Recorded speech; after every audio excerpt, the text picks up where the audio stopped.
எல்லோருக்கும் நமஸ்காரம். ஸ்ரீமதி ராமானுஜாய நமக. ஸ்ரீமதி நிகமாந்த மகாதேசிகாய நமக. நம்ம நாச்சியார் திருமொழியில 13வது பதிகத்துல இன்னைக்கு 9வது பாசுரத்தை பார்க்க போறோம்.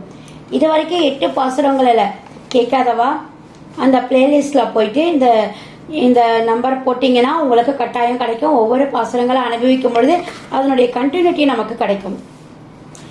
கொம்மை முளைகள் இடர்த்தீர கோவிந்தர்க்கு ஓர் குற்றவேல் இம்மை பிறவி செய்யாதே இனி போய் செய்யும் தவம் தான் என் செம்மை உடைய திருமார்வில் சேர்ந்தானேலும் ஒரு ஞான்று மெய்மை சொல்லி முகம் நோக்கி விடைத்தான் தருமேல் மிக நன்றே.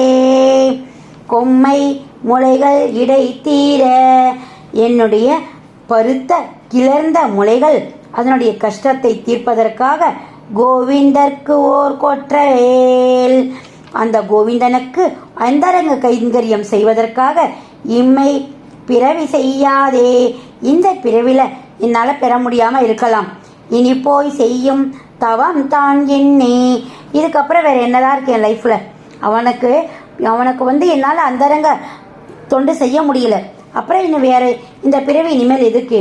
செம்மையுடைய திருமார்வில், அவனுடைய செம்மை, அவன் தோள்களில் அவனுடைய செம்மைனா நல்லா செக்கச்சி வந்தன்னு ஒரு பக்கம் வச்சுக்கலாம்.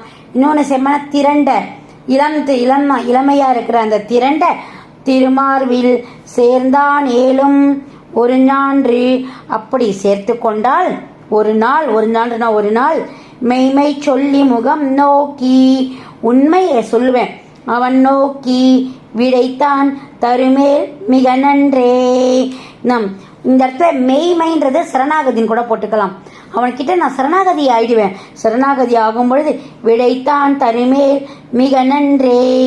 இந்த உடம்போது அவன் கூட என்னால் போக முடியுமா முடியலையான்னு தெரியல, அப்போ இந்த உடம்பு இருக்கிறது எதுக்கு, இதுக்கு மேலே நான் என்னத்துக்கு அவங்ககிட்ட போய் உட்காந்துட்டு நீ எனக்கு சரணாகதி பண்ண நான் என்ன கேட்டுட்டு இருக்கேன், இதுக்காக அவன் பதில் சொல்றானா பார்க்கலாமே, இதுக்காக அவன் விடைகள் சொன்னா நல்லா இருக்குமே அப்படின்றது இந்த 9வது பாசுரத்துல அவ்வளவு உருகி நான் காதல்ல மருகி என்னென்னமோ கேட்டுட்டா, கடைசியில என்னுடைய கொங்கைகளே வேரோட கழட்டி போட்டுன்னு சொல்லிட்டா.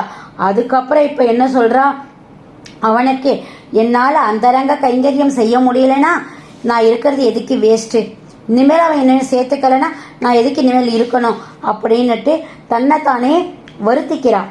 கொம்மை முளைகள் இடர்த்தீர கோவிந்தர்க்கு ஓ குற்றால் இம்மை பிறவி செய்யாதே இனி போய் செய்யும் தவம் தான் என் செம்மை உடைய திருமார்வில் சேர்த்தான் ஏலும் ஒரு ஞான்று மெய்மை சொல்லி முகம் நோக்கி விடைத்தான் தருமேல் மிக நன்றே அப்படின்றது இந்த பாசுரம். இந்த பாசுரத்தை நீங்கள் சேவிக்கணும் கட்டாயம், இதனுடைய அர்த்தத்தையும் புரிஞ்சுட்டு சேவிங்க. நம்ம அடுத்த வீடியோ செஷனில் 10வது பாசுரத்தை சேவிச்சுட்டு இந்த 13வது பதிகத்தை நம்ம முடிச்சுக்கலாம். நன்றி, வணக்கம். மாலதி ராகவன், காஞ்சிபுரம்.